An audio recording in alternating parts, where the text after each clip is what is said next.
Start करते हैं हम। आज की इस वीडियो में हम लोग फ्लो चार्ट के बारे में स्टडी करेंगे। इस वीडियो के अंतर्गत हम लोग इस बात को पूरी तरह से समझेंगे कि फ्लो चार्ट होता क्या है। दोस्तों, एल्गोरिथम और फ्लो चार्ट ये दो ऐसे टॉपिक हैं जो स्टूडेंट्स के दिमाग में हमेशा कन्फ्यूजन बने रहते हैं कि ये होता क्या है, क्यों बनाते हैं, क्या यूज इसका है। तो हम आपको बहुत क्लियरली समझा दें कि फ्लो चार्ट क्या है और एल्गोरिथम क्या है, क्यों इसका प्रयोग करते हैं। बेसिक एग्जाम्पल के साथ में हम लेके चल रहे हैं जिसको कि देख के आपको बहुत आसानी समझ में आ जाएगा। ऐसे एग्जाम्पल हम ले रहे हैं जो आपके डेली रूटीन से जुड़ा हुआ है। जैसे इस फोटो को आप लोग इस इमेज को एक बार गौर से देखिए। इसमें कौन कौन सी चीज़ें कही गई हैं कि अगर आपको क्या बनाना है, अगर आपको अपना घर बनाना है, ध्यान दीजिएगा, अगर आपको अपना घर बनाना है तो होम कंस्ट्रक्शन के लिए आपको क्या क्या करना पड़ेगा। फाइनेंसिंग सबसे पहली चीज़ ज़रूरत पड़ेगी कि फाइनेंस कहाँ कहाँ से कर रहे हैं आप। फाइनेंसिंग के लिए आपके पास में ज़रूरत पड़ेगी कि भाई लोन है, कितना कैश है, कितना गिरवी रख के आप पैसे कलेक्ट कर रहे हैं, कहाँ कहाँ से कौन से सोर्स ऑफ इनकम्स हैं, कहाँ कहाँ से सोर्स ऑफ मनी है जो कि आप फाइनेंस कहाँ कहाँ से करेंगे। अगली बात क्या बात आएगी कि आप अगला काम ये कि लोकेशन कौन सा लेंगे, परमिट्स क्या ले रखा है आपने वहाँ बनाने के लिए, और क्या डिज़ाइन है, इसके बारे में आप डिस्कशन करेंगे। इसके बाद अगर मैं बात करूं दोस्तों तो अगली बात आएगी कि अगला बात हम करेंगे स्ट्रक्चर प्रिपेयर करने का काम करेंगे। कौन सा स्ट्रक्चर होगा, उस स्ट्रक्चर के अंतर्गत आपकी पीवीसी पाइप कौन सी लगेंगी, ये सब। प्लम्बिंग के लिए कौन सा उपाय आपने बना रखा है प्लम्बिंग के लिए, ये आप ध्यान देंगे। अगला स्टेप क्या होगा, अगला स्टेप हमारा होगा होम स्ट्रक्चर के लिए इंटीरियर्स क्या होंगी, इंटीरियर्स के लिए क्या आपने विकल्प बना रखा है, इंटीरियर्स किस तरीके से होगा, और फिर उसके बाद से आप घर के अंदर एंट्री करने का काम तब जाके करेंगे। तो ये देखिए फिर आपका ये होम, और फिर आप यहाँ पे इस मूविंग इन घर के अंतर्गत आप एंट्री करने का काम करेंगे। तो इस क्या देखा आपने इस इमेजेस को ड्रा करने का मतलब, इन इमेजेस को ड्रा करने का एक मकसद था वो सारे कौन कौन से स्टेप्स होंगे कि हम अपना घर बना के और हम अपने घर के अंदर सेटल्ड हों। तो हमें घर बनाने के लिए सोर्स ऑफ फाइनेंस ये देखना था, फिर उसके बाद से हमें परमिशंस लेने थे, किस जगह पे बनाना है हमें परमिशंस लेने थे। फिर उसके बाद से हमने क्या किया कि स्ट्रक्चर देखा कि उसमें कौन कौन से प्लम्बिंग पाइप्स और कौन कौन सी चीज़ें उसमें लगेंगी, ये हमने देखा। फिर उसके बाद से बात आ रही है कि अब इंटीरियर डेकोरेट करेंगे, फिर अंदर जाएंगे। इट मीन्स कि इसको देख के आपको पूरी तरह से समझ में आ गया है कि ये इमेजेस ड्रा किया कि इमेजेस के जरिए आसानी से बातें हमको समझ में आ जाएं। अब इसी चीज़ को अगर हम लेटर के वे में लिखना शुरू करें तो इट्स नॉट पॉसिबल कि आप आसानी से चीज़ों को समझ पाएँ। तो इसमें ये एक स्टैंडर्ड स्ट्रक्चर है रफली जिसको कि हमने इमेज के थ्रू ड्रा करा है। बिल्कुल फ्लो चार्ट भी यही चीज़ होती है कि हम किसी भी प्रॉब्लम को सॉर्ट आउट करने के लिए किसी भी सेट ऑफ स्टेप्स को इन्वॉल्व, कितने सारे स्टेप्स इन्वॉल्व हो रहे हैं उनको पिक्टोरियल रिप्रेजेंटेशन, पिक्चर के रूप में, ड्राइंग के रूप में, ग्राफ्स के रूप में हम किस तरीके से इमेजेस के जरिए हम बनाएं ताकि ये चीज़ें हमको बहुत आसानी से और अच्छे तरीके से समझ में आ जाएं कि किस तरीके से कैसे कैसे कौन कौन से स्टेप्स इन्वॉल्व हो रहे हैं। एक और एग्जाम्पल मैं देके आपको समझाता हूँ, तब शायद फ्लो चार्ट और आसानी से समझ में आने लगे कि फ्लो चार्ट प्रोग्रामिंग के अंतर्गत क्यों हम इसका यूज करते हैं। इसमें ये बात है, इसमें दूसरी बात क्या है, ये दूसरे एग्जाम्पल को आप देखिए। ये दूसरा एग्जाम्पल आपके सामने है। क्या है एग्जाम्पल, आपको साफ साफ दिखाई दे रहा होगा कैमरे के सामने, मैंने इसको कर दिया है आपको। ये देखिए, इसमें दूसरे एग्जाम्पल में कहा गया है कि कोई बच्चा है जिसको कि स्कूल जाना है, किसी स्टूडेंट को स्कूल जाना है, तो वो स्कूल कैसे जाएगा। स्कूल जाने के लिए लीव होम, पहला स्टार्टिंग के लिए देखिए आपको सेव बना हुआ है। आपको होम घर छोड़ा, आगे जाएगा चेक टाइम चेक करेगा कि क्या टाइम हो रहा है। आगे हम एक डायमंड का सिंबल यूज किए हुए हैं, ये डिसीजन मेकिंग सिंबल होता है। फ्लो चार्ट बनाएंगे तो आपको डिटेल में समझ में आएगा कि कौन कौन से सिंबल का यूज़ क्यों क्यों करते हैं। लेकिन फिर अब आगे देख के आपको समझ में आएगा कि यहाँ पे देखिए बिफोर 7 AM, अगर हम बात करें कि 7 बजे के पहले, क्या टाइम 7 बजे से पहले का है, अगर यस हाँ है तो फिर क्या करिएगा आप, अगर है तो टेक ए बस, आप बस लीजिए। Means you have more time कि आप आसानी से रुक के भी पहुँच सकते हैं, ये टेक बस। और नो की केस में क्या होगा, नो की केस में हम क्या करेंगे यहाँ पे कि टेक सबवे, आप कोई मेट्रो यूज़ करिए, मेट्रो के जरिए चले जाइए ताकि कम से कम टाइम में आप जा सकें, पहुँच सकें। और फिर दोनों की अगर आप टारगेट प्लेसेस पे आप देखिएगा, टेक सबवे और दोनों फिर निकल करके रीच स्कूल, समय से हम स्कूल पहुंच सकें। तो ये आपने इसको क्या देखा, आपने ये देखा कि इस फ्लो चार्ट के अंतर्गत में ये फ्लो चार्ट है। फ्लो चार्ट किस बात के लिए है? पहले फ्लो चार्ट में तो आपने ये बात देखा कि किस तरीके से हम होम कंस्ट्रक्शन का काम करेंगे, घर बनाने का काम हम करेंगे अगर, तो कौन कौन से स्टेप्स हमारे इन्वॉल्व होंगे अगर घर बनाना हो हमें। तो दूसरे फ्लो चार्ट के अंतर्गत देखा आपने कि अगर कोई स्टूडेंट है जिसको स्कूल पहुंचना है, तो स्कूल जाने के लिए वो घर छोड़ेगा, फिर आगे टाइम चेक करेगा। अगर 7 बजे के पहले है तो अभी पर्याप्त समय है, वो बाय बस भी जा सकता है। अगर 7 बजे से पहले नहीं है, मीन्स लेट हो चुका है, तो वो क्या करेगा कि सबवे यूज़ करेगा, मेट्रो यूज़ करेगा, ताकि कम से कम समय में वो जाके पहुंच सके। तो ये कौन कौन से इस प्रकार से ये स्टेप्स हैं, इन स्टेप्स के थ्रू वो बच्चा अपने समय से स्कूल पहुंच सकता है। ये जितने सारे स्टेप्स इन्वॉल्व किए गए हैं, हम इन्हीं को क्या बोलते हैं? इन्हीं को हम फ्लो चार्ट बोलते हैं। प्रोग्रामिंग लैंग्वेज के अंतर्गत किसी भी प्रॉब्लम को सॉर्ट आउट करने के लिए जो प्रोग्राम आप कंप्यूटर में लिखते हैं, तो just before writing the program उनको हम पेपर पे किस तरीके से कैसे इंप्लीमेंट करने का काम करेंगे, ड्राइंग के जरिए, स्टेप्स के जरिए, इमेजेस के जरिए किस तरीके से बनाएंगे, इसी को हम लोग फ्लो चार्ट बोलते हैं। लेट्स स्टार्ट के अब हम लोग आगे इसके बाद हम आपको बताएंगे कि फ्लो चार्ट क्या है, किस किस तरीके से फ्लो चार्ट का हम यूज़ करते हैं, और इमेजेस के जरिए ये इन एग्जांपल्स को दिखा करके आपको समझ में बात आ गई होगी कि फ्लो चार्ट का मतलब होता क्या है, फ्लो चार्ट हम क्यों प्रयोग करते हैं।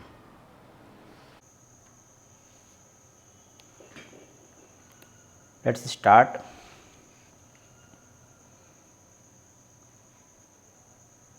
आज की वीडियो में हम लोग स्टार्ट करते हैं पाइथन प्रोग्रामिंग के एक इम्पॉर्टेंट टॉपिक फ्लो चार्ट और एल्गोरिथम के बारे में। ये हमारे पाइथन प्रोग्रामिंग का सेकंड वीडियो है।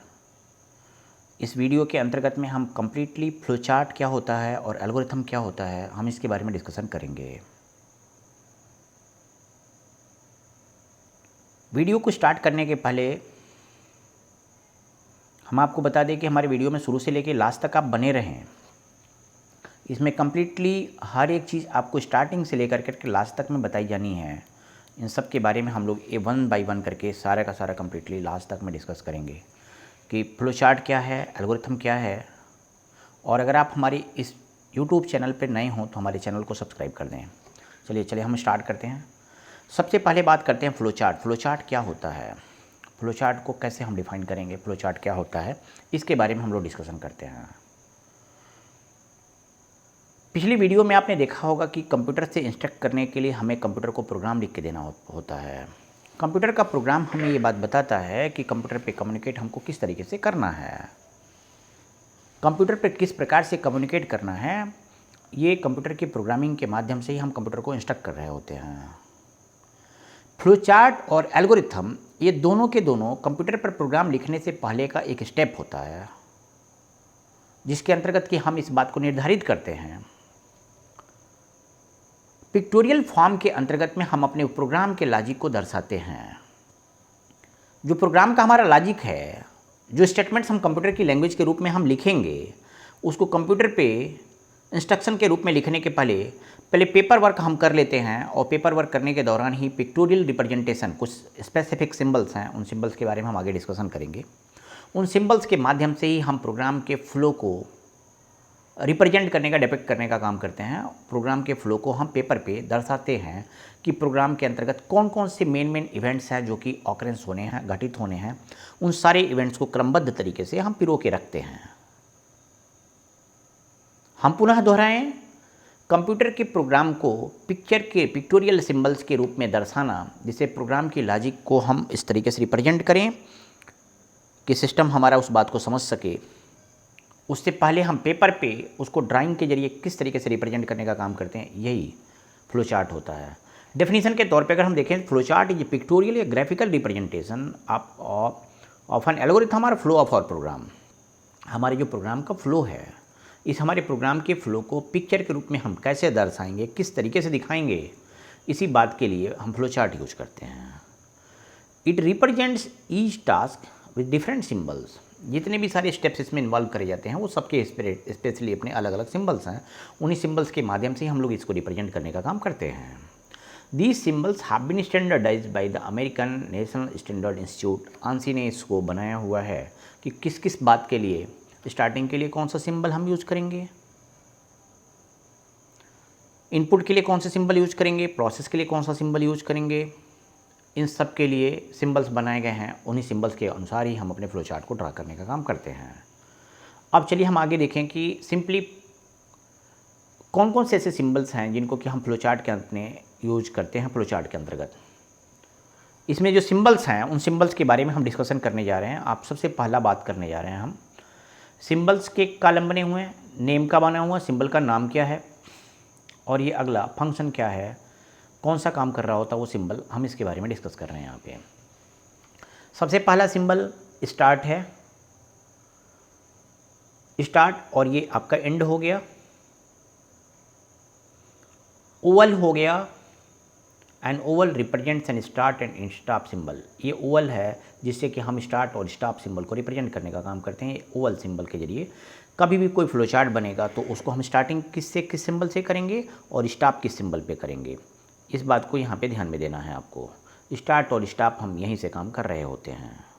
ये सिंबल्स हैं जिससे हम स्टार्ट और स्टॉप करते हैं। एक फ्लो चार्ट भी हम इस टेबल के बगल में मैंने इसलिए बना दिया है ताकि आपको इस फ्लो चार्ट को देख करके समझ में आ जाए कि फ्लो चार्ट एक्चुअल होता क्या है और कौन कौन से सिंबल्स इसके अंतर्गत इन्वॉल्व करे जाते हैं। इनको हम देख के भी यहाँ पे जान जाएंगे। तो इसमें पहला सिंबल जो बताया गया स्टार्ट और एंड के लिए ओवल सिंबल बताया गया है। ये देखिए हमने स्टार्ट किया और यहाँ पे लाके लास्ट में क्या कर दिया, स्टॉप कर दिया। दूसरा सिंबल जो है वो एरो का है। एरो क्या करती है, line connector that show the relationship between the representative steps. जितने भी रिप्रेजेंटेटिव स्टेप्स हैं, जैसे स्टार्ट का सिंबल हो गया, इनपुट के लिए हो गया, प्रोसेस का सिंबल हो गया, ये जो सिंबल्स यूज किए जा रहे हैं इन सब के बीच में जो एरो के जरिए हम इसको रिप्रेजेंट करने का काम कर रहे हैं, यही हमारे एरो लाइन्स हैं। यही बता रही होती हैं कि फर्स्ट इवेंट या ये ऑकरेंस होगा, फिर उसके बाद हम क्या करेंगे, अगर ये बात अगर ट्रू होती है या फिर इसके बाद कौन सा स्टेप हमारा इन्वॉल्व होना है, आगे कहाँ पे बढ़ना है, इसके बाद हमें कहाँ बढ़ना है। ये एरो डायग्राम ये शो कर रहा होता है कि कौन कौन से स्टेप्स इन्वॉल्व होने हैं और किस स्टेप के बाद किधर की तरफ आपको मूव करना है। आगे बढ़ते हैं। इनपुट आउटपुट हो गया। Parallelogram represents input and output. Parallelogram ये जो सिंबल है ये पैरेललोग्राम ही बताएगा कि ये इनपुट के लिए और ये आउटपुट के लिए दोनों सिंबल देखिए एक टाइप का है। जहाँ आपने इनपुट किया है और जहाँ पे आपने आउटपुट मतलब प्रिंट कराया है ये आउटपुट है। तो इनपुट और आउटपुट के एक सिंबल एक जैसे होते हैं, ये आप ध्यान दीजिएगा इसको हमेशा। इसके अंतर्गत ये नहीं होता है कि कोई भी सिंबल उठाया और लेके ड्रा कर दिया, बना के चल दिया, आगे बढ़ लिया, ऐसा नहीं होता है। इसके स्पेसिफिक अपने सिंबल्स हैं और इन सिंबल्स के माध्यम से ही हम लोग इस क्रम में आगे बढ़ते हैं। अब हम आगे बढ़ते हैं। यहाँ पे ये रहा प्रोसेस। प्रोसेस क्या बताता है, process rectangle represent the process. Rectangle जो है वो प्रोसेस रिप्रेजेंट कर रहा होता है। जहाँ कहीं भी प्रोसेसिंग अगर आपको इन्वॉल्व करनी होती है वहाँ पे प्रोसेस सिंबल के लिए Z=X+Y यूज़ करेंगे और इसके जरिए आप ये काम करेंगे Z=X+Y। इसी प्रोसेस सिंबल के जरिए हम इस प्रोसेसिंग को रिप्रेजेंट करते हैं। हम फिर आगे बढ़ते हैं। This one is the diamond symbol. ये डायमंड सिंबल है और इसी डायमंड सिंबल के जरिए ये डिसीजन मेकिंग का काम होता है। आगे के फ्लो चार्ट्स में आप देखेंगे कि किस किस तरीके से सिंबल्स के जरिए हम फ्लो चार्ट बनाने का काम कर रहे हैं। हम इस लेसन के अंतर्गत आपको बहुत सारे फ्लो चार्ट के साथ रूबरू कराएंगे। इन फ्लो चार्ट्स को देख के आपको समझ में आ जाएगा कि फ्लो चार्ट वास्तव में होता क्या। इतने ढेर सारे एग्जाम्पल्स के साथ हम रिप्रेजेंट करेंगे कि फ्लो चार्ट से आपको कंप्यूटर पे बैठ के प्रोग्राम लिखने से पहले आप ये बात समझ जाएंगे कि हमने अपना 50% काम कर लिया। 50% काम कर लिया means the main aspect that should be involve in actual writing the program methodology, उसको अपने फिगर के रूप में ड्रा कर लिया, बता दिया कि किसके बाद कौन कौन से स्टेप्स इन्वॉल्व होने हैं। यही फ्लो चार्ट है। अब मुझे लगता है कि फ्लो चार्ट के बारे में अब आपको कोई डाउट नहीं रह गई होगी कि फ्लो चार्ट हम बनाते क्यों हैं। जो हम प्रोग्राम लिखते हैं उन्हीं प्रोग्राम को लिखने से पहले पिक्चर के रूप में दर्शा देना कि स्टार्ट करेंगे, फिर इनपुट कराएंगे, फिर प्रोसेस करेंगे, फिर प्रिंट कराएंगे, आउटपुट लेंगे, फिर स्टॉप कर देंगे। तो अब ये सब सिंबल्स का यूज करके हम लोग किस तरीके से कैसे फ्लो चार्ट बनाते हैं, हम आगे बढ़ते हैं और देखते हैं। आगे हम यहाँ पे आ गए। More about flow chart. Flow chart के बारे में कुछ और भी बातें कही जा रही हैं। इनके बारे में आपने देखा कि फ्लो चार्ट की डेफिनेशंस दी गई हैं यहाँ पे। It represent the each task different symbol, अलग अलग सिंबल्स के जरिए होता है और आंसी ने इसको डेवलप किया हुआ है। अब हम आगे फ्लो चार्ट के बारे में बढ़ते हैं। फ्लो चार्ट के जरिए कुछ चीज़ों को दिखाया गया इस फिगर पे, आप इसको यहाँ पे भी देख के समझिए।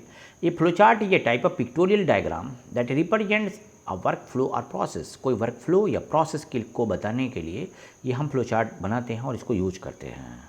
ये flow chart can also be defined as the diagrammatic representation of an algorithm और program logic, a step by step approach to solving a task. किसी पर्टिकुलर टास्क को सॉल्व करने के लिए कौन कौन से स्टेप्स इन्वॉल्व करे जाएंगे, इसी को हम फ्लो चार्ट बोलते हैं।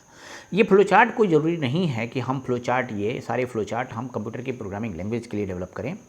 बहुत तमाम सारे ऐसे फ्लो चार्ट हैं जो आप अपने रेगुलर काम करने के पर्पज़ से भी बना सकते हैं कि हमें ये काम करना है, ये काम करना है, इसके बाद कौन से स्टेप्स इन्वॉल्व होना, इसके बाद कौन सा स्टेप्स इन्वॉल्व होना, to solve a particular problem that may be of any kind. वो किसी भी प्रकार की हो सकती है, किसी भी सेक्टर से हो सकती है। कोई ज़रूरी नहीं है कि वो आपका प्रॉब्लम सॉल्विंग का जो मेथोडोलॉजी है वो कंप्यूटर पे ही जा करके इम्प्लीमेंट हो, ऐसा कोई ज़रूरी नहीं है। यहाँ पे देखिए राइट साइड में हम स्क्रीन पे एक फ्लो चार्ट बनाया हुआ जिसके जरिए कि हम आपको बता रहे हैं कि क्या क्या कैसे होना है। ये flow chart shows the steps as boxes of various kinds. अलग अलग बॉक्सेस हैं, अलग अलग स्टेप्स हैं जिनके जरिए कि आप इनके रिलेशनशिप को रिप्रेजेंट कर सकते हैं। And they are ordered by connecting the boxes with arrows. Arrows के जरिए आप कनेक्ट करने का काम करते हैं।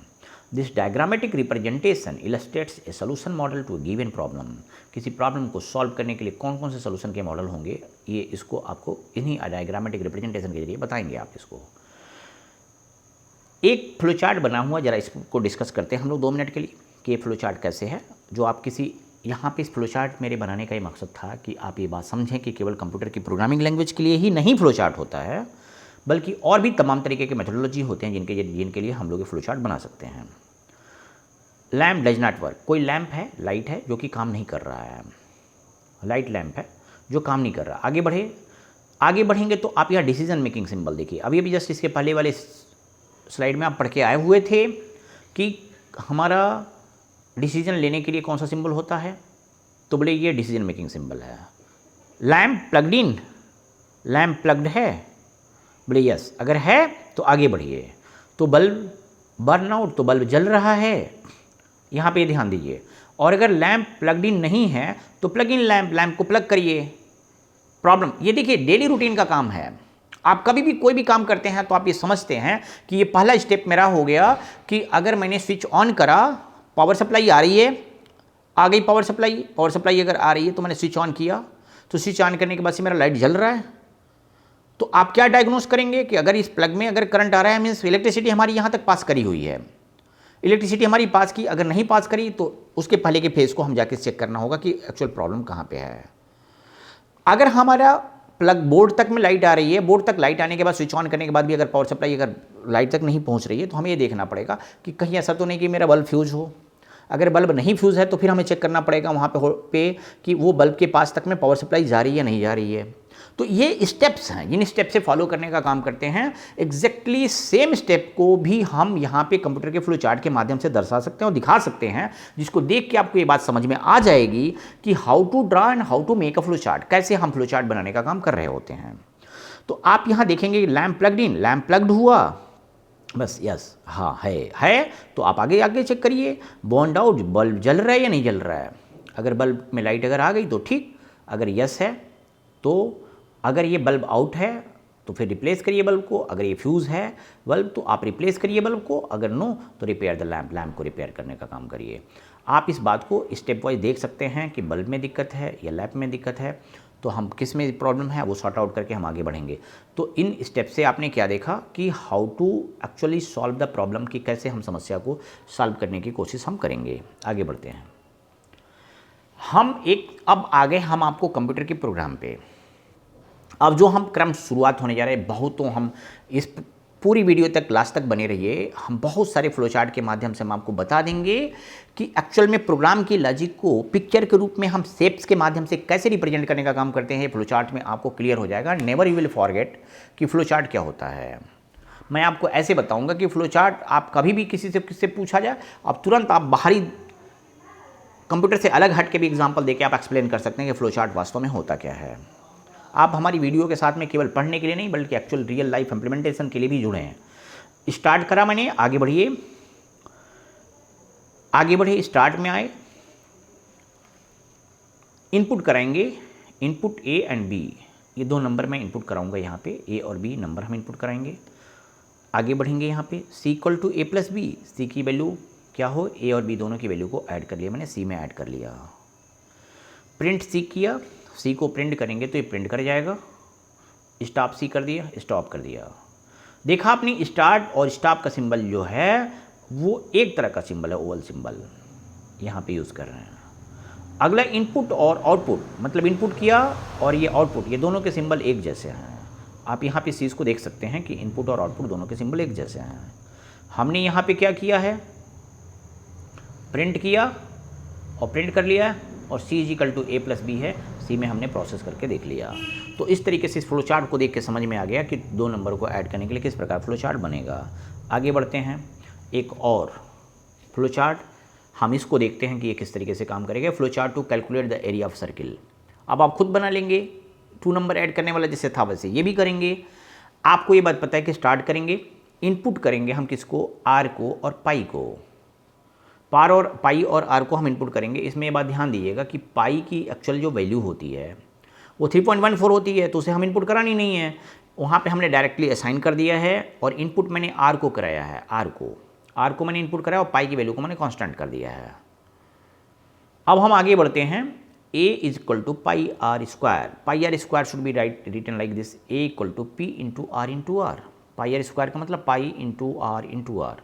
ए में मैंने इस प्रोसेस सिंबल को बना के दिया। ध्यान दिया करिएगा हर स्टेप पे कौन कौन से सिंबल्स यूज किए जा रहे हैं। अगली बात मैं आगे बढ़ा, यहाँ पे मैं बोला प्रिंट ए को प्रिंट करेगा। देखिए प्रिंटिंग का सिंबल और ये आपके इनपुट का सिंबल, दोनों के दोनों सिंबल सेम जैसे हैं। अब आगे बढ़े, स्टॉप कर दिया। अब इस प्रकार से जैसे 2 नंबर ऐड करने का फ्लो चार्ट बनाया, वैसे ही आपने यहाँ पे एक सर्कल ड्रा करने के लिए फ्लो चार्ट, सर्किल का एरिया कैलकुलेट करने के लिए फ्लो चार्ट बनाया। आगे बढ़िए, a flow chart to calculate the simple interest, that is also very easy. अब आप समझ में आ गया होगा आपको कि आप ये समझिए कि आगे के लेसन में जब हम पाइथन का प्रोग्राम हम आपको पढ़ाएंगे तो पाइथन के प्रोग्राम पढ़ने के पहले भी इस बात को आप पूरी अच्छी तरीके से समझ जाएंगे कि प्रोग्राम के अंतर्गत हमें कौन कौन से स्टेप्स इन्वॉल्व होने हैं। क्योंकि हम इतने सारे एग्जाम्पल आपको करा दे रहे हैं फ्लो चार्ट पे कि आसानी से तुरंत आप प्रोग्राम लिखना शुरू कर देंगे कि इससे बाद कौन कौन सा बात होता है। स्टार्ट किया मैंने, इनपुट मैंने P, R और T लिया हुआ है, P, R और T लिया हुआ है। प्रिंसिपल अमाउंट हो गया, रेट हो गया और टाइम हो गया, ये चीज़ें हमें इनपुट कराएं। आपको भी पता है कि अगर सिंपल इंटरेस्ट अगर आपको कैलकुलेट करना है तो प्रिंसिपल अमाउंट, रेट और टाइम अगर इनपुट है तो सिंपल इंटरेस्ट आप बहुत आसानी से कैलकुलेट करेंगे, P × R × T / 100 कर देंगे। तो ये 3 इनपुट इक्वल टू के राइट साइड में जितने भी होते हैं आप उनको इनपुट करा लीजिए। आप लोगों को मैं यही बता दूं, अगर आप लोग खुद इसको कर रहे हैं तो बहुत तमाम सारे एग्जाम्पल आप कर सकते हैं। V = U + AT, Newton's formula, V = U + AT, U + A × T। ये देखिए, अब इसके लिए आप खुद फ्लो चार्ट बनाइएगा, आप खुद फ्लो चार्ट ड्रा करिए, अभी ड्रा करिए, वीडियो पॉज करके ड्रा करिए आप इसको। V = U + AT के लिए कैसे हम फ्लो चार्ट बनाएंगे आप इसको बना के देखिए। हम आपको एकदम स्टेप वाइज चलते चलिए, हम आपको पूरी तरह से सिखा देंगे। वीडियो पॉज करके खुद ब खुद आप रोकिए और बताइए। स्टार्ट, इनपुट क्या क्या कराएंगे V = U + AT में, V के बाद इक्वल टू के बाद U, A और T है। यहाँ पे इक्वल टू के राइट साइड में जितने भी होंगे उनको इनपुट कराना पड़ेगा। जैसे आप यहाँ पे P, R, T × 100 है तो P, R और T को इनपुट कराए थे, वैसे वहाँ पे U, A और T को इनपुट करा लीजिए। इसी सिंबल में आप लिख देंगे input U, A, T। SI, जैसे यहाँ पे लिखा आपने SI = P × R × T / 100, print SI कर दिया। उसी प्रकार से अगर आपको V = U + A × T, एक ब्रैकेट में कर दिए A × T। जब सेम टाइप ऑपरेशन होते हैं तो उनको एक ब्रैकेट में कर देते हैं, बाकी उसके बाद दूसरे अगर ऑपरेटर यूज़ करे जा रहे हैं तो उनको अलग कर देंगे। तो V = U + A × T कर दीजिए और प्रिंट V को करा दीजिए, स्टॉप हो गया। ऐसे बहुत सारे फंक्शंस, एरिया = πr² आप कर लीजिए। आप S = UT + ½ AT² निकाल लीजिए। πr² का आप फार्मूला यूज कर सकते हैं। जितने सारे इक्वल टू के राइट साइड में है, you must have to take the input there, आपको इनपुट देना है। आप इस बात को ध्यान रखिएगा, बस, बाकी और कुछ दूसरा नहीं है खास बात। प्रिंट SI कराया। अब यहाँ पे हम क्लिक करेंगे, आगे बढ़ेंगे, आगे आ गया decision making using diamond symbol, a flow chart to print the greatest between 2 number. 2 number के बीच में जो सबसे बड़ा नंबर होता है उस बड़े नंबर के लिए आपको, अब देखिए डिसीजन मेकिंग पे हम आ गए। डायमंड सिंबल जो था उसके जरिए कैसे हम फ्लो चार्ट डिसीजन वाला बनाएंगे, आपको मैं फिर से रिपीट कराऊं। Start, input, process, output, symbol याद हो गया। अब आगे बढ़िए जी। अब आगे हम डिसीजन मेकिंग सिंबल जो डायमंड सिंबल है उसके जरिए डिसीजन कैसे लेने का काम करेंगे, इसके लिए हमने एक फ्लो चार्ट बनाने को बताया है। यहाँ पे आप स्टार्ट करेंगे, इनपुट करेंगे, इनपुट के लिए सिंबल है, याद करा दिया मैंने, बार बार याद होता जाएगा, कभी नहीं भूलेगा आपको फ्लो चार्ट। बस एक बार पढ़िए, एक बार वीडियो देखिए, बाकी उसके बाद से एक्सरसाइज भी हम आपको सॉल्व करेंगे, कंप्लीटली आपको पूरी तरह से तैयार हो जाएगा कि प्रोग्रामिंग एक्चुअल होता क्या है and how to write the program. यहाँ पे मैंने इनपुट कराया a comma b comma pi is equal to 3.14 मैंने किया। If a is greater than b, अगर a की वैल्यू b से बड़ी है, a की वैल्यू अगर b से बड़ी है तो क्या होगा, यहाँ पे प्रिंट a इज ग्रेटर। अगर ये कंडीशन ट्रू होती है तो a इज ग्रेटर प्रिंट करेगा, ये आकर करके रुक जाएगा इधर में। अगर a की वैल्यू b से बड़ी नहीं होती है तो ये b इज ग्रेटर प्रिंट करेगा। यहाँ ध्यान दीजिएगा, यहाँ a और b ही बस इंटर करना है, ये पाई इक्वल टू 3.14 नहीं होगा, आप इस बात को देख सकते हैं। यहाँ ये पाई इज इक्वल टू 3.14 जो इन्होंने बनाया है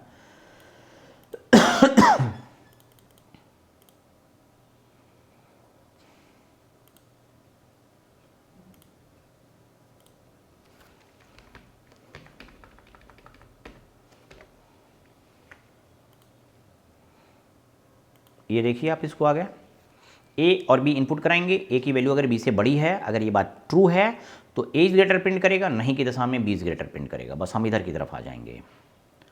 एक कोई काल्पनिक तौर पे कोई नंबर ले लीजिए, ए की वैल्यू 7 हो गई, बी की वैल्यू 5 हो गई, तो अगर ए की वैल्यू 7 बी की वैल्यू 5 हो गई तो ए बड़ा है, बिल्कुल बड़ा है, ए की वैल्यू 7 है बी की वैल्यू 5 है, तो एक कंडीशन ट्रू होगी तो ए इज ग्रेटर प्रिंट कर देगा। आप कोई वैल्यू रखिए और रख के खुद ब खुद चेक कर लीजिए कि किधर जा रहा है, क्या प्रिंट कर रहा है।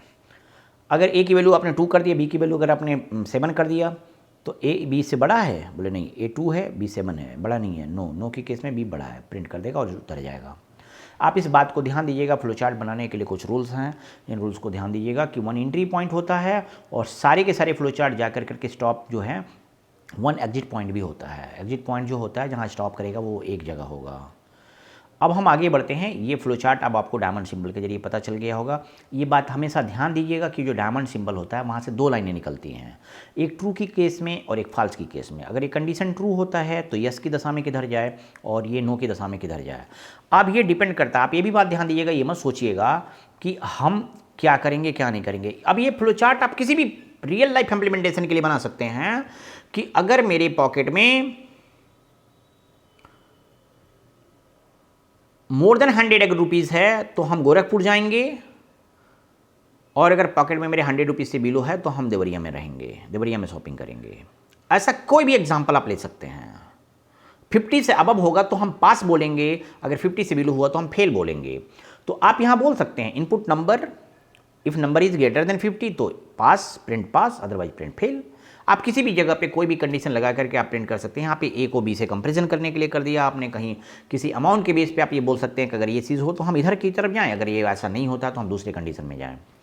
तो वी कैन आस्क हियर कि हम सीधे इसको कंसेक्यूटिव इस लाइन में हम आगे बढ़ सकते हैं और ये देख सकते हैं यहाँ पे।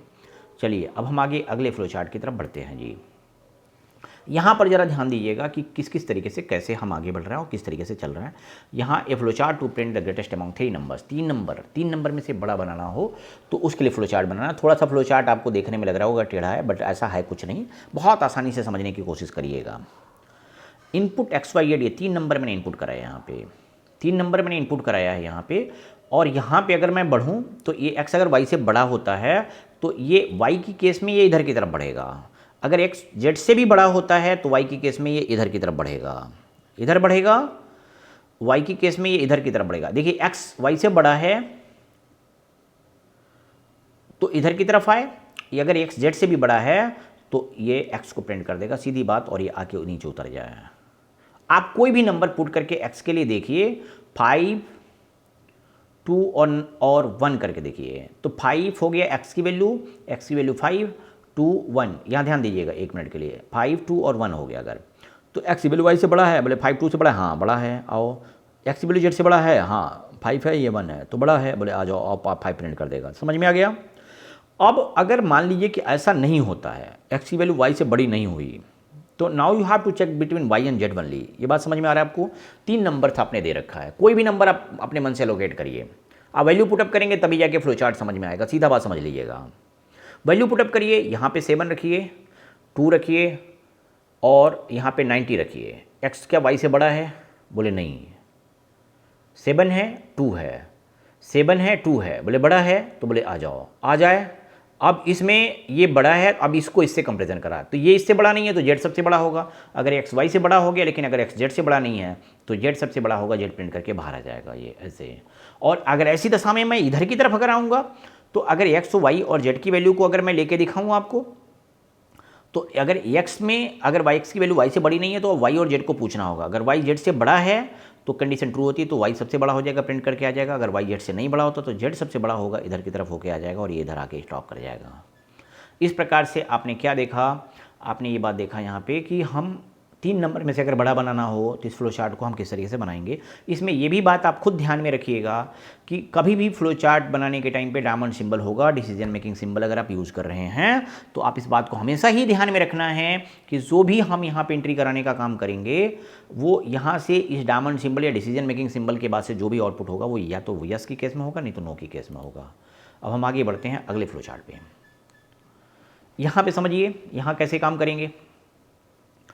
ये flow chart to print the table of twos, 2 का टेबल प्रिंट कराना है। ध्यान दीजिए 2 का टेबल कैसे चलता है, 2 4 6 8 2 का इंक्रीमेंट होता चला जाता है। That will B start from 2 से चलेगा, कहाँ तक चलेगा, अप टू 20 तक चलेगा और 2 का प्लस होता जाएगा। कभी भी कोई सीरीज बनानी हो, कभी भी कोई लिस्ट बनानी हो, कभी भी कोई सिक्वेंशियल सीरीज जनरेट करनी है, आपको नंबर्स की लिस्ट जनरेट करनी है, तो मस्ट रिमेंबर दैट कि वो चलेगा कहाँ से, चलेगा कहाँ तक में, कितने सारे स्टेप से वो इंक्रीमेंट या डिक्रीमेंट होता जाना है। तो इट विल स्टार्ट यहाँ से हम चालू करेंगे, चलेगा, x की वैल्यू 2 आ गई, 2 आया, बोले ये बात सही है, आओ आगे बढ़ो, x को प्रिंट करेगा, x की वैल्यू प्रिंट करेगा, 2 प्रिंट किया, 4 हो गया, पूछा 20 से कम है, हाँ है, आओ आओ आ जाओ प्रिंट कर दो, 4 प्रिंट कर गया। यहाँ ध्यान दीजिएगा 4 प्रिंट कर दिया, 2 बढ़ गया, कितना हो गया, 6 हो गया, 6 हो गया, पूछा 20 से कम है, हाँ है, आओ आओ प्रिंट कर दो, आओ आओ 20 से कम है, आओ प्रिंट कर दो, 6 प्रिंट कर गया, 2 बढ़ा 8 हो गया, 8 हो गया तो पूछा 20 से कम है, हाँ आओ प्रिंट कर दो, आओ 8 प्रिंट कर गया, 8 के बाद से फिर यहाँ आगे बढ़ा तो 10 हो गया, 20 से कम है, आओ 10 12 14 16 18 प्रिंट किया, 20 हो गया, पूछा 20 से कम है, हाँ है, आओ आओ प्रिंट करो, आओ 20 प्रिंट कर दिया। अब यहाँ 22 हो गया, यहाँ 22 हो गया, पूछा 20 से कम है, नहीं नहीं नहीं कम नहीं है, नहीं है तो नो की केस में इधर उतर जाएगा, रहने देगा। अब 22 नहीं प्रिंट करने, फिर वापस ऊपर जाएगा, 20 तक ही प्रिंट करके रहने देगा। This one is the sequence. अगर आपको फ्लो चार्ट नहीं समझ में आया तो प्रोग्रामिंग के अंतर्गत आप भटकते ही रह जाएंगे। किस तरीके से प्रोग्राम की लॉजिक हमारी चलेगी हम सोच ही नहीं पा रहे हैं। बस एक बार मैंने देखा, बोले सही या गलत ऐसे बोल देते, तुक्का मारने वाली बात हो गई। But your concept must be clear just before writing the program. This one is the very important phases of your program writing methodology. First flow chart and second one algorithm. Flow chart और अगर algorithm नहीं आया तो आप तुक्का ही मारते रहेंगे पूरी प्रोग्रामिंग के अंतर्गत में, लेकिन कोई इस पर न रुकता है न कोई सोचता है। तो प्रोग्रामिंग के जितने भी सारे स्टेप्स इन्वॉल्व करे गए हैं उन सबको बहुत ही क्लियर तौर पे आपको समझ में आनी चाहिए होगी कि ये जितने भी सारे स्टेप्स हमारे इन्वॉल्व करे जाते हैं इनको हम इसी फेज़ में इसी तरीके से लेके चलेंगे। आगे बढ़ते हैं हम। ये flow chart to print the numbers from 10 to 1 in reverse order. उल्टे ऑर्डर्ड वे में हम फ्लो चार्ट को किस तरीके से नंबर्स को प्रिंट कराने के लिए फ्लो चार्ट बनाएंगे, हम इसको देखते हैं जी। इतने सारे एग्जाम्पल मैं करा रहा हूँ, आपको बहुत आसानी से फ्लो चार्ट समझ में आ जाएगा। स्टार्ट करेंगे, बोलिए 10 से 1 तक चलना है तो स्टार्टिंग कहाँ से करेंगे, 10 से चलेंगे। आया 10 प्रिंट कर दिया यहाँ पे। अगर हम ये प्रिंट करेंगे तो x की वैल्यू क्या प्रिंट करेगी, 10 प्रिंट करेगा। 10 प्रिंट किया, यहाँ पे 9 हो गया, पूछा 1 या 1 से अबव है, बोले हाँ है, आओ 9 है, 9 आओ 9 प्रिंट कर दो, 8 हो गया, 8 हो गया। यहाँ के पूछा क्या 1 से ज़्यादा है, बोले हाँ है ना, 8 है, आओ आओ आके प्रिंट करो, 8 प्रिंट कर दो। 7 हो गया, पूछा 1 या 1 से ज़्यादा है, बोले हाँ है, आओ आओ प्रिंट कर दो, 7 प्रिंट कर दिया। 6 हो गया, 1 या 1 से ज़्यादा है, बोले हाँ है, आओ 6 5 4 3 2 1 प्रिंट किया, 1 या 1 में से 1 गया तो 0 हो गया, x की वैल्यू 0 हो गया, तो बोले ये 1 या 1 से अबव है, बोले नहीं नहीं तो रहने दो, बस आ जाओ बाहर। इस प्रकार से कंटिन्यूसली इस सीक्वेंस में ये हम चलते हुए चलते चले जाते हैं और 10 से लेकर करके 1 तक में ये नंबर्स हमारे प्रिंट करते जाएंगे। अब हम आगे बढ़ते हैं, अगले फ्लो चार्ट की हम बात करते हैं और इसमें अगर आप देखेंगे तो आपको समझ में आएगा कि कैसे ये काम करता है। A flow chart to print the sum of numbers from 1 to 10, 1 से लेकर 10 तक के सारे नंबर्स को ऐड कर करके प्रिंट कराना है। कैसे करेंगे, स्टार्ट करेंगे, एक्स 1 हो गया, सम की वैल्यू 0 हो गई।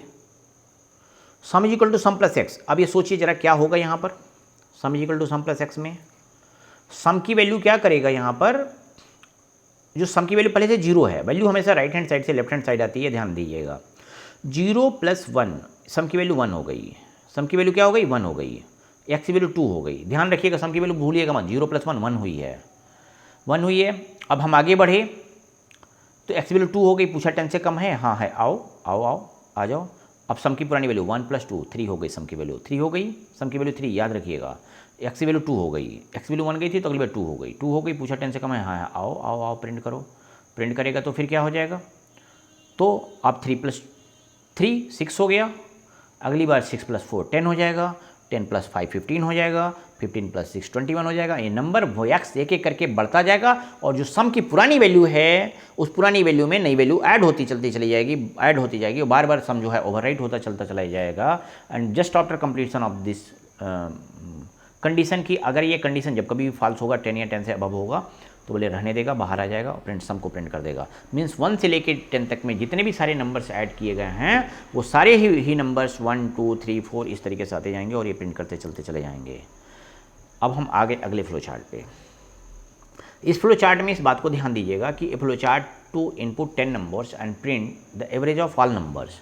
जितने भी सारे 10 नंबर्स हमारे इनपुट किए जा रहे हैं उन सारे नंबर्स को हम किस तरीके से कैसे इनपुट लेंगे और उन सब का एवरेज प्रिंट कराने का काम करेंगे।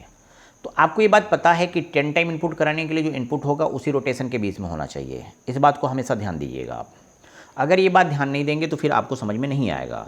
स्टार्ट हम करेंगे यहाँ पे x is equal to 1, sum equal to 0 हम करेंगे, इनपुट x कर दिया मैंने, sum is equal to sum plus x कर दिया, सम की वैल्यू में जो सम की वैल्यू पुरानी थी उसी में x की वैल्यू जोड़ देगा, 0 प्लस 1 1 कर दिया, x की वैल्यू 2 हो गई, पूछा 10 से कम है, आओ आओ यस आओ, आकर कर करके प्रिंट करो, इनपुट कराओ, एक और नया नंबर मांगो, वो नया नंबर लेकर कर करके वो सम में जोड़ दो, फिर x की वैल्यू 2 हो गई, फिर ये नया नंबर लेते जाओ, जोड़ते जाओ जोड़ते जाओ जोड़ते जाओ, नया नंबर लेकर करके जोड़ते जाएगा और ये करते चलता चला जाएगा।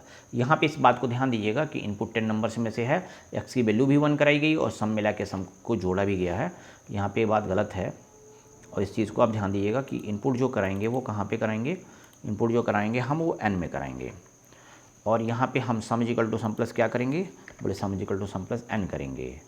ठीक, ये लूप चलने का काम हमारा किससे होगा, ये लूप चलने का काम हमारा x से होगा। इनपुट हमने n में इनपुट कराया, 0 प्लस सम की वैल्यू 0 है, 0 प्लस n कर दिया, n में मान लिया अगर 5 दिया तो 0 प्लस 5 सम की वैल्यू 5 हो गई, अगली बार x की वैल्यू 2 हो गई, अगली बार नया नंबर n में मांगेगा वो सम में जोड़ देगा, फिर अगली बार x की वैल्यू 3 हो गई, फिर वो नया नंबर मांगेगा सम में जोड़ता जाएगा।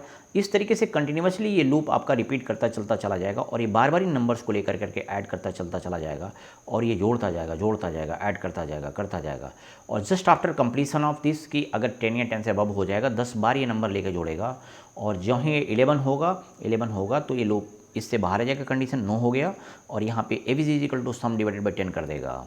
सम मतलब कि जो भी नंबर जिसमें जो बारी बारी नंबर से ले रहा था उन्हीं नंबर्स को सम में जोड़ते जा रहा था और उसी को 10 से डिवाइड करके इसको इस कंडीशन से जो ही बाहर आएंगे तो यहाँ पे प्रिंट कर देगा कि एवीजी की वैल्यू क्या है।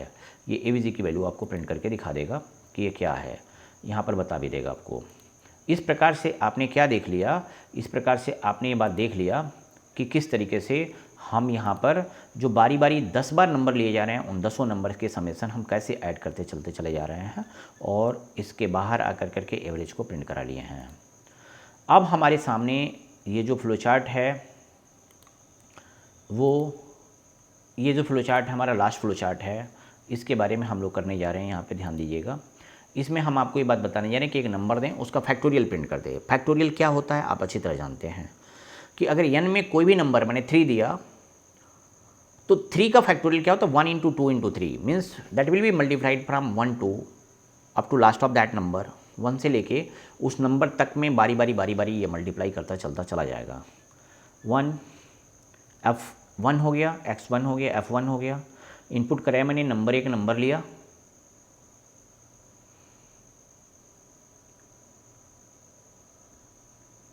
X में नंबर लिया। यहाँ पे ध्यान दीजिएगा जो नंबर आप ले रहे हैं वो किस में नंबर ले रहे हैं आप यहाँ समझिए। जैसे नंबर जो लिया आपने, x में नंबर लिया, यहाँ पे f is equal to F into X, F में क्या है 1 है, x में क्या दिया आपने,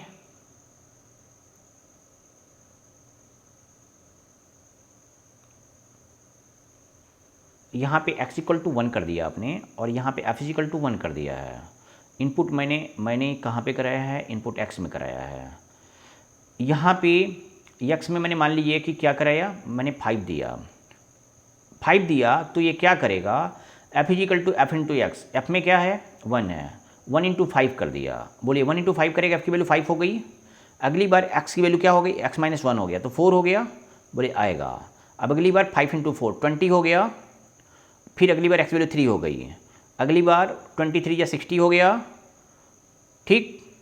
और अगली बार x वैल्यू 2 घट के जाएगी तो 62 या 120 हो गया, फिर अगली बार x वैल्यू 1 जाएगी तो 120 इंटू 1 1 हो जाएगा। 5 की दशा में इसका जो आउटपुट हो रहा है वो 5 इंटू 4 इंटू 3 इंटू 2 इंटू 1, ये बारी बारी घट के मल्टीप्लाई होता चलता चला जा रहा है। और लूप के बाहर जब हम आएंगे, इस कंडीशन से बाहर आएंगे तो हम क्या करेंगे, इस f को प्रिंट करा देंगे तो अब ये कंप्लीट हो जाएगा।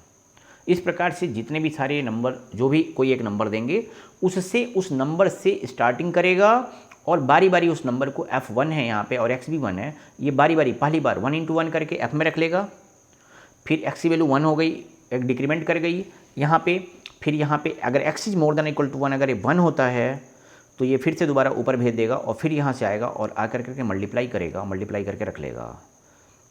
x is equal to X minus 1, उसे एक डिक्रीमेंट करेगा, डिक्रीमेंट करने के बाद से फिर से इस कंडीशन को पूछेगा और ये ऐसे ही रिपीटेशन चलाता जाएगा। और यहाँ पे हम आएंगे नो कि केस में f आके प्रिंट कर देगा। इस प्रकार से आप फ्लोचार्ट समाप्त हो गया।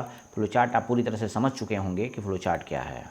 अब हम आपको एल्गोरिथम भी लगे बता दें, थोड़ा सा ही बच रहा है, वीडियो थोड़ी सी लंबी ज़रूर हो रही है, लेकिन आप इस बात को ध्यान दीजिएगा कि इसके अंतर्गत कम्प्लीटली हम इस बात को समझ जाएंगे कि फ्लोचार्ट क्या है और एल्गोरिथम क्या है। एल्गोरिथम में मैं आपको बता दूं, एल्गोरिथम क्या है, जो अभी आप इतने सारे फ्लोचार्ट, मैं एग्जांपल पे में आपको इतने सारे फ्लोचार्ट मैंने बनवाया है, इस फ्लोचार्ट को भी देख के आपको लगा होगा कि फ्लोचार्ट वास्तव में क्या है, प्रोग्राम के रिप्रेजेंटेशन का, पिक्टोरियल रिप्रेजेंटेशन, प्रोग्राम को रिप्रेजेंट करने का, पिक्चर के रूप में दर्शाने का एक तरीका फ्लोचार्ट होता है। हम इनको जो बनाएंगे, अगर कैसे बनाएंगे और किस तरीके से देखेंगे, a set of instructions which describe the steps to be, अब उसी को जो पिक्चर के रूप में आपने प्रोग्राम के फ्लो को दर्शाया था, that should be written in English like sentences. English के सेंटेंसेस के तौर पे हम कैसे दर्शाने और दिखाने का काम करेंगे, इसी को हम लोग क्या बोलते हैं, एल्गोरिथम बोलते हैं। A set of instructions which describe the steps to be follow to carry out an activity is called an algorithm. उस बात को करने के लिए आप जितने भी सारे स्टेप्स आप इन्वॉल्व करते हैं उन्हीं को हम लोग एल्गोरिथम बोलते हैं। इंग्लिश लाइक सेंटेंसेस के अंतर्गत 1 बिगिन करा, स्टार्ट किया, फिर उसके बाद कौन सा काम, फिर उसके बाद जो सिंबल से आप देते चलते चले आए हैं कि स्टार्ट किया, बिगिन में स्टार्ट किया, इनपुट किया, प्रोसेस किया, प्रिंट किया, फिर स्टॉप करा, वही स्टेप्स जो इंग्लिश लाइक सेंटेंसेस में लिखे। इसमें क्या बात कही जा रही है, एल्गोरिथम की विशेषताएं ये है कि इनपुट स्पेसिफाइड, किन कितने इनपुट देने हैं, आउटपुट स्पेसिफाइड, आउटपुट भी आपको निर्धारित रहेगा कि कौन कौन से आउटपुट होंगे, डिफिनेटिवनेस, मतलब ये होगा कि ये निश्चितता बनी रहेगी कि कौन कौन से स्टेप्स आपके इन्वॉल्व होने हैं। इफेक्टिवनेस, जो आपका एल्गोरिथम होगा दैट शुड बी इफेक्टिव, कि आप अननेसेसरी स्टेटमेंट्स को आप उसमें इंक्लूड ना करें या फिर जो इंपॉर्टेंट एस्पेक्ट्स हैं उनको आप रिमूव उसमें से ना करें। फिर हाँ, फाइनाइटनेस मतलब ये कि निश्चितता उसमें होनी चाहिए होगी और इंडिपेंडेंट होना चाहिए एल्गोरिथम। एल्गोरिथम किसी भी प्रोग्रामिंग लैंग्वेज पर डिपेंडेंट नहीं होता है, इंडिपेंडेंट होता है। चाहे अगर कोई भी एल्गोरिथम अगर हम सी के प्रोग्रामिंग के लिए लिख रहे हैं या अगर पाइथन के प्रोग्रामिंग के लिए लिख रहे हैं तो उसके लिए ये इंडिपेंडेंट बात होगी। आगे हम बढ़ गए एल्गोरिथम के लिए। एल्गोरिथम क्या है, ये 2 नंबर जोड़ने के लिए एक एल्गोरिथम नीचे लिखा गया है। इसमें बिगिन है, get the values of X and Y, variable X और वाई की वैल्यू आपने लिया, असाइन करेंगे।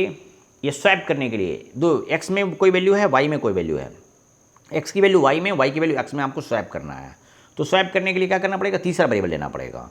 पहले एक्स की वैल्यू को आप दूसरे वेरिएबल में रखिए, फिर इसकी वैल्यू को इसमें रखिए, फिर इसकी वैल्यू को आप इसमें करिए। इस तरीके से आप स्वैप कर सकते हैं। तो यहाँ पे एक तीसरा जो वेरिएबल यूज करा गया है, टी यूज किया गया। तो आप बिगिन करेंगे, get the value of variable X and Y, X और वाई की जो वैल्यू है वो आप किस में करेंगे, आप लेंगे और उसके बाद से x की वैल्यू को t को आप स्टोर कर देंगे। x की वैल्यू t को स्टोर कर दिया तो अब y की वैल्यू आप x में डाल दीजिए और टी की वैल्यू आप वाई में रख लीजिए, स्टोर कर दीजिए, टी की वैल्यू जो है वाई में स्टोर कर दीजिए। अब एक्स और वाई की वैल्यू को आप प्रिंट करेंगे तो वैल्यू स्वैप हो गई होगी। ये एल्गोरिथम है। मतलब क्या समझे कि दो वेरिएबल की वैल्यूज को जो स्वैप करने के लिए हमने इंग्लिश लाइक सेंटेंसेस के अंतर्गत इस बात को लिखा हुआ है, that same is also called algorithm. इसी को हम लोग एल्गोरिथम बोलते हैं। बस हम इस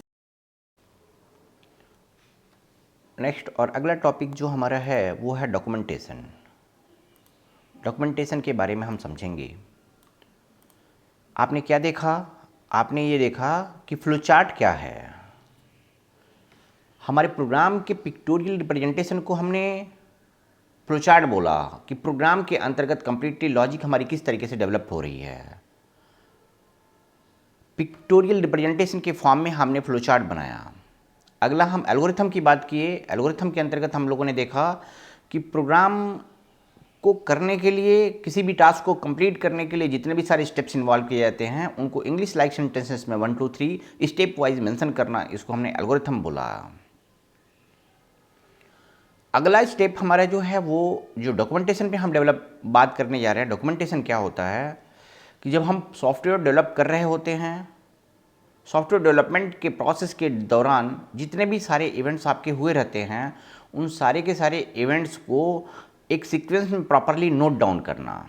डॉक्यूमेंटेशन सॉफ्टवेयर डेवलपमेंट के अंतर्गत बहुत एक इम्पॉर्टेंट पार्ट होता है, जिससे कि सॉफ्टवेयर डेवलप होने के उपरांत भी उसके अंतर्गत कौन कौन से प्रोसेस इन्वॉल्व किए गए हैं, उन सारे प्रोसेस को हम पढ़ सकें और देख सकें। जैसे कोई एग्जाम्पल के तौर पे समझिए, बहुत आसानी से आपको समझ में आ जाएगा। जैसे कोई प्रोडक्ट आप खरीदते हैं, आपने फ्रिज लिया, टीवी लिया, एसी लिया, तो उस प्रोडक्ट को जब आप ओपन करते हैं, अनबॉक्सिंग करते हैं, तो अनबॉक्सिंग के टाइम पे उसके अंतर्गत आपको क्या मिलेगा? एक यूज़र मैनुअल मिलता है, बुकलेट होती है। उस बुकलेट के अंतर्गत अगर आप देखेंगे तो बहुत तमाम सारे स्टेप्स उस पर मेंशन किए गए रहते हैं कि आप किस तरीके से इस प्रोडक्ट को ओपन करेंगे और कैसे काम करेंगे। इस प्रोडक्ट को देख करके उस पूरे मैनुअल को देख के उस प्रोडक्ट को किस तरीके से यूज़ किया जाएगा, जितने भी सारे स्टेप्स होते हैं उसमें इन्वॉल्व किए गए होते हैं। ये आपके डॉक्यूमेंटेशन दो प्रकार के होते हैं, यूजर डॉक्यूमेंटेशन होता है और टेक्निकल डॉक्यूमेंटेशन होता है। यूजर डॉक्यूमेंटेशन का तात्पर्य होता है कि यूजर उस प्रोडक्ट को यूज कर रहा है, तो उस प्रोडक्ट को यूज करने के लिए क्या क्या सावधानियां उसे बरतनी है और कौन कौन से स्टेप्स उसके अंतर्गत इन्वॉल्व किए गए हैं, 1 2 3 4 करके वह सीक्वेंस वाइज वो सारे के सारे स्टेप्स उसमें मेंशन किए गए होते हैं। दूसरा टेक्निकल डॉक्यूमेंटेशन होता है। टेक्निकल डॉक्यूमेंटेशन का सेंस ये इसलिए होता है कि कभी इनकेस किसी भी तरीके की प्रॉब्लम अगर आती है तो टेक्निकली अगर उसको रिसॉल्व करना चाहते हैं तो उसको रिसॉल्व करने के लिए जितने भी सारे स्टेप्स होते हैं वो टेक्निकल पॉइंट ऑफ व्यू से उसमें मेंशन किए गए होते हैं। ये देखिए, इसमें डेफिनेशन के तौर पे documentation of a software development involves collecting, organising, storing and maintaining complete historical record of program, other documents used to prepare during the different phases of the system development. जब आप सिस्टम डेवलप कर रहे होते हैं, उस system develop करने के time पे ही जितने भी सारे स्टेप्स जो उसके अंतर्गत कलेक्ट कर रहे हैं, स्टोर कर रहे हैं और मेंटेन कर रहे हैं, जो किसके हिस्टोरिकल रिकॉर्ड के अंतर्गत आते हैं, इन सबको प्रॉपरली संग्रहित करना, कलेक्ट करना, उसको ऑर्गेनाइज करना, स्टोर करके रखना, इन्हीं को हम डॉक्यूमेंटेशन बोलते हैं। The documentation of a program continuous process. जब आप सॉफ्टवेयर डेवलपमेंट करने का काम शुरू कर देते हैं तो डॉक्यूमेंटेशन एक कंटिन्यूअस प्रोसेस होता है।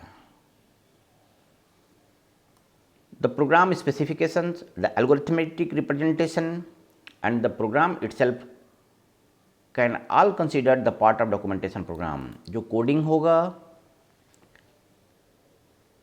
जितने भी सारे स्टेप्स आपके इन्वॉल्व किए जाते हैं, उसका एल्गोरिथम हो गया या आउटपुट डिज़ाइन हो गए, ये सब कुछ को कंप्लीटली मिलाते हुए हमारा डॉक्यूमेंटेशन प्रिपेयर होता है।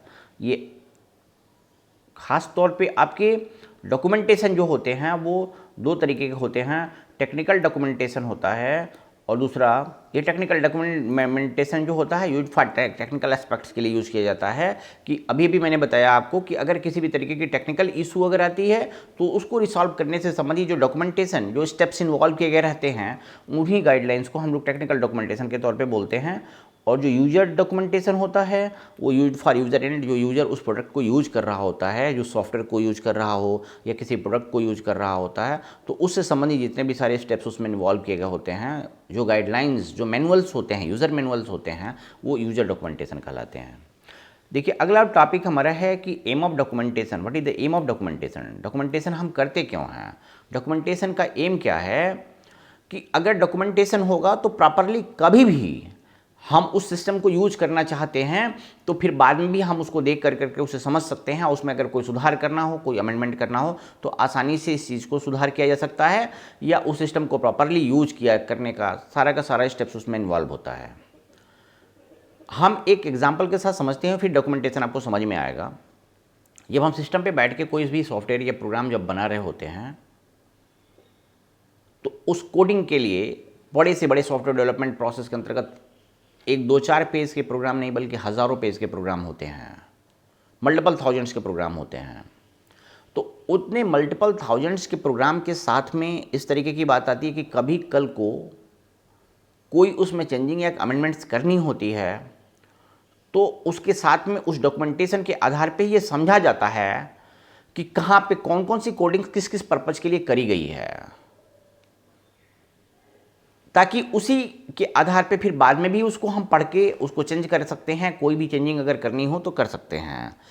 बहुत लंबे समय के अंतराल के बाद भी किसी प्रकार की कोई समस्या नहीं आती है कि उस सॉफ्टवेयर डेवलपमेंट के फेज़ के अंतर्गत जो जो स्टेप्स इन्वॉल्व किए गए हैं वो किन के लिए किए गए हैं। इसके लिए डॉक्यूमेंटेशन बहुत एक इम्पॉर्टेंट प्रोसेस होता है सॉफ्टवेयर डेवलपमेंट के लिए। तो इस प्रकार से ये आपका डॉक्यूमेंटेशन का टॉपिक भी पूरा हुआ। ये हम लोग यहाँ पर पूरे कम्प्लीटली फ्लो चार्ट और फ्लो चार्ट के साथ साथ में एल्गोरिथम और ये डॉक्यूमेंटेशन, ये टॉपिक हम लोगों ने पढ़ लिया। अगर ये वीडियो आप लोगों को पसंद आया हो तो इसे लाइक करें, और अभी तक अगर चैनल को सब्सक्राइब ना किया हो तो सब्सक्राइब कर लें। हम इस प्रकार की और भी तमाम सारी वीडियोज़ आपके लिए लेकर के आते रहेंगे। थैंक्स।